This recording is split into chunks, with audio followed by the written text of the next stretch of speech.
واقعی بس مختصر سے ایک عرض کر دیتا ہوں کہ سرکار ایک وادی سے گزر رہے تھے، ایک پہلوان سامنے سے آیا، کافر تھا، اور لکھا یہ کہ وہ اتنا لہیم و شہیم تھا کہ اگر وہ گائے کی کھال کے اوپر کھڑا ہو جاتا اور لوگ اس کو کھینچتے تو کھال پھٹ جاتی تھی، اس کے پاؤں کے نیچے سے نکالنا ممکن نہیں تھا۔ اللہ اکبر۔ سرکار سے جب ملا تو سرکار نے اس کو اسلام کی دعوت دی۔ اس نے کہا اگر آپ مجھے پچھاڑ دینا اچھا تو میں ایمان لے آؤں گا۔ اچھا اچھا عجیب۔ سرکار نے کہا آ جاؤ، ایک ہی وار میں اٹھا کے اس کو نیچے پٹک دیا، لیکن وہ ایمان نہیں لایا۔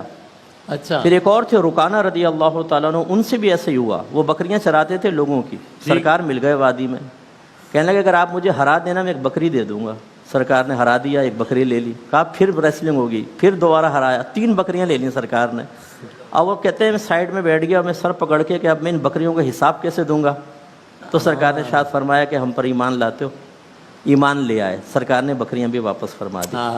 سمجھانے کا مقصد یہ ہے کہ بعض اوقات جیسا سامنے والا ہوتا ہے نا، اسی کے طرز پر تبلیغ دین کریں تو بہت بیسٹ ہے۔ واہ واہ واہ۔ تو میں آپ کو یہ تو نہیں کہوں گا کہ انڈرٹیکر کو اسلام کی دعوت دیتے ہوئے چیلنج دے دیجیے گا، ورنہ پھر وسیم بادامی ختم فنا ہو جائے گا۔ لیکن یہ ضرور ہے کہ ہمیں جیسے ڈاکٹرز کو دینی ہے تو ذرا انہی کی لینگویج میں، ان کی ٹرمز یوز کرتے ہوئے، انہی کے طرز کے اوپر۔ اسی طرح اسکول کالج یونیورسٹی میں جائیں تو وہاں بیان کا انداز مختلف ہونا چاہیے۔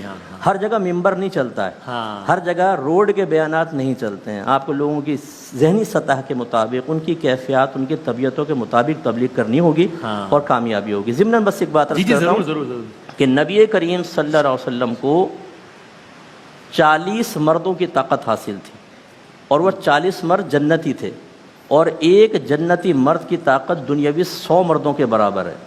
گویا کہ نبی کریم صلی اللہ علیہ وسلم کو 4000 مردوں کی طاقت حاصل تھی۔ یہ تو بخاری میں موجود ہے۔ حضرت انس کہتے ہیں کہ ہم آپس میں کہا کرتے تھے کہ سرکار کو 30 جنتی مردوں کی طاقت حاصل ہے، اور ایک روایت میں 40۔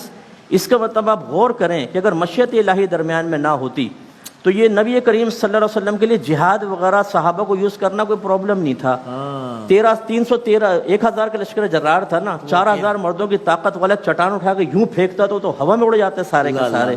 جو زمین پہ کھڑے ہو کے چاند کے 2 ٹکڑے کر دے، وہ کافروں کو 2 ٹکڑے نہیں کر سکتا، لیکن مشیت الہی ہے۔ جیسے حضرت نے فرمایا تھا نا کہ پہچانے نبی کریم صلی اللہ علیہ وسلم کو، ان کو اپنی مثل بشر نہ سمجھیں۔